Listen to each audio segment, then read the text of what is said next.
비둘기 똥을 두피에 바르던 시대가 있었습니다. 웃기려는 게 아니라 진짜입니다. 고대 그리스의 의학의 아버지 히포크라테스가 직접 처방한 탈모 치료법이었거든요. 그런데 지금 우리는 그 시대에서 출발해서 고혈압약의 이상한 부작용 하나가 탈모약으로 뒤집히고 카리브해의 외딴 마을 유전병 연구가 전 세계 남성들이 매일 먹는 약을 탄생시킨 시대에 살고 있습니다. 오늘은 탈모와 싸워온 인류 수천 년의 역사, 그리고 지금 우리가 먹는 그 약들이 도대체 어디서 왔는지, 그 황당하고 놀라운 이야기를 처음부터 끝까지 풀어보겠습니다.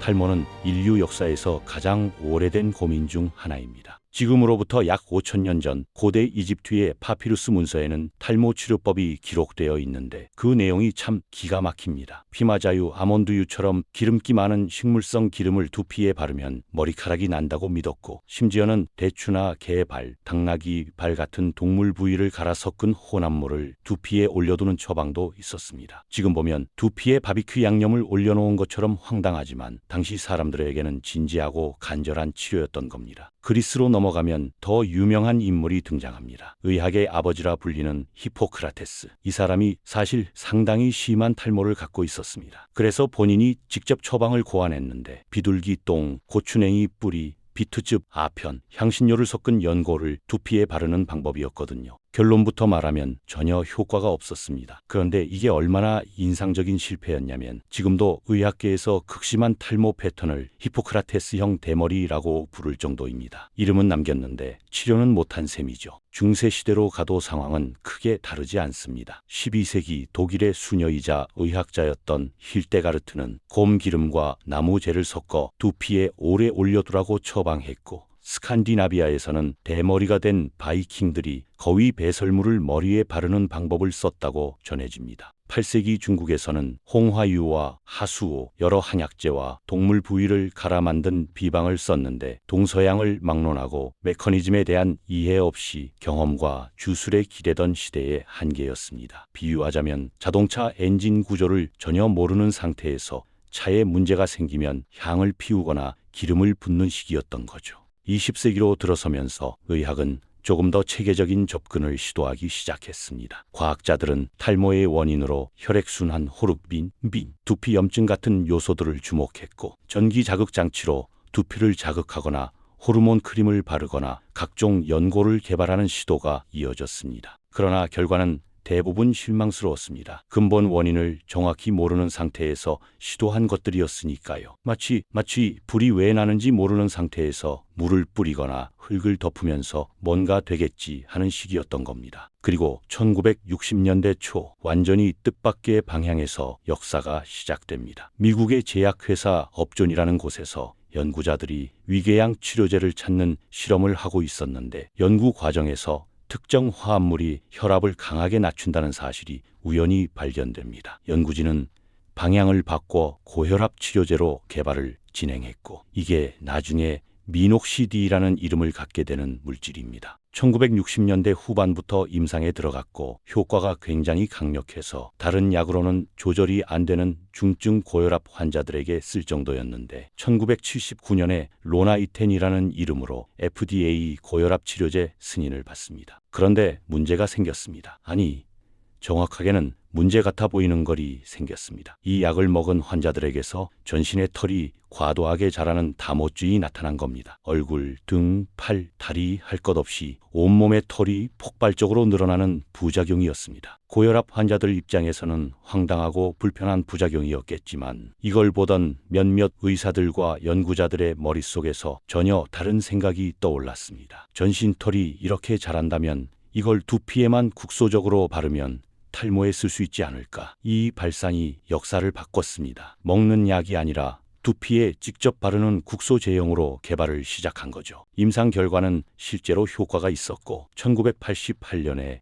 로게인 2% 제형이 남성형 탈모 치료제로 미국 FDA의 정식 승인을 받습니다. 처음에는 처방전이 있어야 살 수 있었지만 1991년에는 여성용 2% 제형도 승인을 받았고 1997년에는 더 강한 5농도 제형이 추가되면서 남녀 모두 폭넓게 사용이 가능해졌습니다. 2010년대 들어서는 처방 없이도 살 수 있는 일반 의약품으로 전환됩니다. 지금 약국에서 볼 수 있는 로게인, 마이녹실 같은 제품들이 전부 이 미녹시딜 계열입니다. 혈압약에 원치 않는 부작용 하나가 수십 년 뒤에 전 세계 수백만 명이 쓰는 탈모약이 된 겁니다. 그런데 미녹시딜에는 한 가지 근본적인 한계가 있었습니다. 이 약은 탈모의 원인을 차단하는 게 아니라 혈관을 넓혀서 두피 혈액 순환을 개선하고 모낭의 성장기를 연장하는 방식이거든요. 자동차 비유로 하면 엔진 자체를 고치는 게 아니라 연료 공급을 늘려서 버티는 방식인 겁니다. 그래서 약을 끊으면 효과가 사라집니다. 그렇다면 탈모의 진짜 원인을 막는 약은 어떻게 탄생했을까요? 그 이야기는 카리브해의 작은 섬나라 도미니카 공화국에서 시작됩니다. 1970년대 초 줄리안 임페라토 맥길리 박사를 비롯한 연구자들이 도미니카 공화국의 라스살리나스라는 외딴 마을에서 아주 특이한 현상을 발견합니다. 이 마을에 사는 남자아이들 일부가 사춘기가 될 때까지 수염도 거의 안 나고 전립선도 작고 평생 탈모가 거의 생기지 않는다는 특이한 패턴이 반복적으로 관찰됐습니다. 연구 결과 이 사람들이 공통적으로 5알파 환원 효소라는 효소가 선천적으로 부족하다는 사실이 밝혀졌는데, 이 효소가 하는 일이 뭐냐면 남성 호르몬인 테스토스테론을 더 강력한 형태인 DHT, 디하이드로 테스토스테론으로 바꿔주는 역할입니다. 이 마을 사람들은 그 변환이 잘 안 됐던 거고 그 결과로 DHT 수치가 낮았던 겁니다. 여기서 핵심이 나옵니다. DHT는 남성형 탈모를 일으키는 주범입니다. 두피의 모낭세포에 달라붙어서 모낭을 점점 약하고 작게 만들고 결국 머리카락이 나지 않게 만드는 물질이거든요.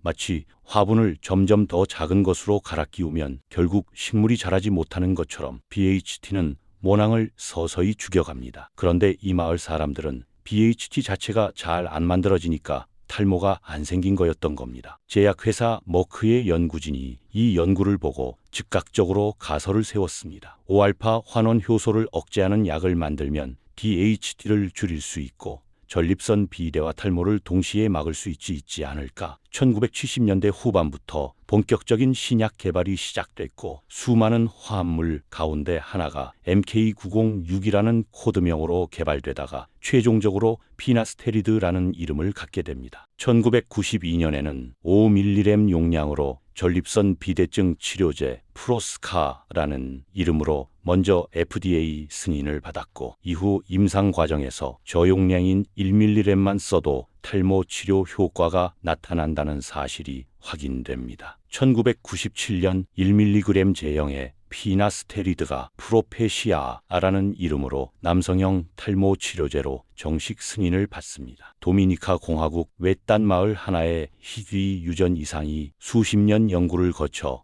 전 세계 남성 수백만 명이 매일 먹는 탈모약이 된 겁니다. 피나스테리드가 자리를 잡은 이후에도 연구는 멈추지 않았습니다. 피나스테리드는 5알파 환원 효소 중에서 2형만 억제하는데 두피와 피부에는 2형 효소도 존재합니다. 두 가지를 다 막으면 더 강력하지 않을까? 이 생각으로 개발된 게 듀타스테리드입니다. 5알파 환원 효소 1형과 2형을 동시에 억제하기 때문에 DHT 감소 효과가 피나스테리드보다 더 크다는 연구 결과들이 있고 실제로 탈모 환자들 사이에서는 더 강한 약으로 알려져 있습니다. 비유하자면 피나스테리드가 적의 주력 부대 하나를 막는 방어선이라면 듀타스테리드는 두 개의 부대를 동시에 막는 이중 방어선인 셈이죠. 2001년 미국에서 전립선 비대증 치료제 아보다트로 먼저 FDA 승인을 받은 약이거든요. 그런데 재미있는 점이 있습니다. 미국과 유럽에서는 지금까지도 듀타스테리드의 탈모 치료 적응증이 공식 승인되지 않았습니다. 의사 재량으로 처방은 할 수 있지만 탈모를 위한 정식 허가는 없는 상태입니다. 피나스테리드보다 강력한 만큼 생식 기능에 영향을 줄 수 있다는 호르몬 관련 부작용 우려가 컸고 글로벌 3상 임상을 완료하고 탈모 적응증을 신청하는데 드는 비용과 리스크를 제약사들이 감수하지 않으려 했기 때문입니다. 그런데 여기서